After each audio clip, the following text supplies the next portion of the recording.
Friends, ఈ వీడియోని చూసే ముందు ఈ వీడియో మాత్రం తప్పకుండా లైక్ చేయండి. అలాగే మన ఛానల్ని సబ్స్క్రైబ్ చేసుకోండి. పక్కన ఉన్న బెల్ ఐకాన్ మీద క్లిక్ చేయండి. మీకు ఆల్ నోటిఫికేషన్స్ వస్తాయి. తర్వాత కామెంట్ సెక్షన్లో మాత్రం దిస్ వీడియో ఈజ్ అమేజింగ్ అని టైప్ చేయండి. హాయ్ ఫ్రెండ్స్, ఇవాళ మనకు WDCW నుంచి women's and child development department నుంచి ముఖ్యంగా మహిళా శిశు సంక్షేమ శాఖ ముఖ్యంగా అంగన్వాడీ ఉద్యోగాలకు సంబంధించి ఒక భారీ బిగ్ అప్డేట్ వచ్చింది. మరి ఎన్ని వేల ఉద్యోగాలతో ఈ అంగన్వాడీ నోటిఫికేషన్ రిలీజ్ కాబోతుంది, దీనికి సంబంధించి పర్టికులర్ డీటెయిల్స్ మనం షార్ట్ కట్లో తెలుసుకుందాం. ఓకేనా? So let start our topic.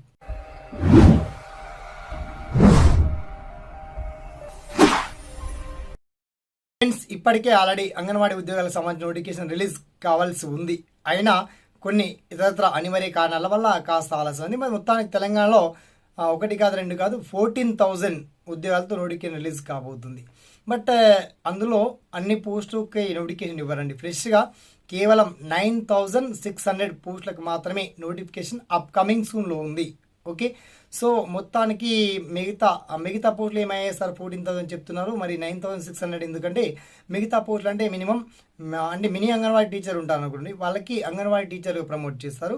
తర్వాత అంగన్వాడీ టీచర్లకు అంగన్వాడీ సూపర్వైజర్గా ప్రమోట్ చేస్తున్నారు. ఇక తర్వాత నెక్స్ట్ ప్రమోట్లో సూపర్వైజర్ అయిపోతారు. ఇక ఫ్రెష్ రిక్రూట్మెంట్లో మనకు వచ్చేటువంటి 9,600 అంగన్వాడీ ఉద్యోగాల్లో అంగన్వాడీ సూపర్వైజర్ ఉద్యోగాలకు మాత్రం కాస్త విద్యా అర్హతలు మారబోతున్నాయి. ఎందుకంటే అంగన్వాడీ సూపర్వైజర్లకు కాస్త ఎగ్జామ్ ఒక 100 మార్క్స్ల పేపర్ పెట్టి ఎగ్జామ్ విద్యా అర్హత కూడా డిగ్రీ లెవెల్లో తీసుకుపోతున్నారు. మిగతా ఇంటర్మీడియట్ 10th ఉన్నటువంటి వాళ్ళు అంగన్వాడీ టీచర్లకు కావచ్చు, అంగన్వాడీ వర్కర్లు కావచ్చు, అంగన్వాడీ హెల్పర్గా అప్లై చేసుకోవచ్చు. సో మహిళా అభ్యర్థులకు ఇది గుడ్ న్యూస్ అని చెప్పొచ్చు. విద్యా అర్హతలు కేవలం 10th పాస్ అయి మీ సొంత స్థానిక నివాసం అంటే సొంత గ్రామంలోనే పర్మనెంట్ ప్రభుత్వ ఉద్యోగం పొందేటువంటి అద్భుతమైనటువంటి అవకాశం వస్తుంది. ఎప్పుడు సార్ అని మీరు అడగచ్చు. సో ఎలక్షన్ కోడ్ అమల్లో ఉంది, అయినప్పటికీ ఈసీ పర్మిషన్ తీసుకుని రిలీజ్ చేసేటువంటి ఛాన్స్ ఉంది, లేదా వాయిదా పడ్డా పర్వాలేదు. మొత్తానికి కాస్త ఆలస్యమైన అమృతం లాంటి ఫలితాలు అందుతాయి.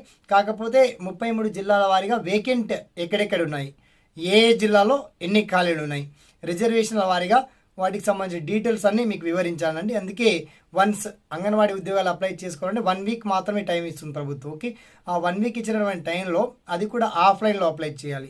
ఆ అప్లికేషన్ ఫామ్, బయోడేటా ఏంటి, ఆ క్లియర్స్ అన్నీ కూడా, అండ్ ఏ జిల్లాలో ఏ గ్రామాల్లో ఎక్కడెక్కడ ఎన్ని వేకెన్సీ ఉన్నాయి ఆ పర్టికులర్ డీటెయిల్స్, అండ్ ఎక్కడెక్కడ ఏ రిజర్వేషన్ ప్రకారం ఇస్తున్నారు పోస్టులు ఆ పర్టికులర్ డీటెయిల్స్ అని చాలా క్లియర్గా మీకు వీడియో కింద లింక్ అయితే అప్డేట్ చేశానండి. ఇక అంగన్వాడీ ఉద్యోగాలకు సంబంధించి మీకు ఇంకా ఏదైనా సలహాలున్నా సందేహాలున్నా వన్స్ తెలియజేయండి. సదా మీ సేవలో ఈ SPN education YouTube channel. Thanks for watching.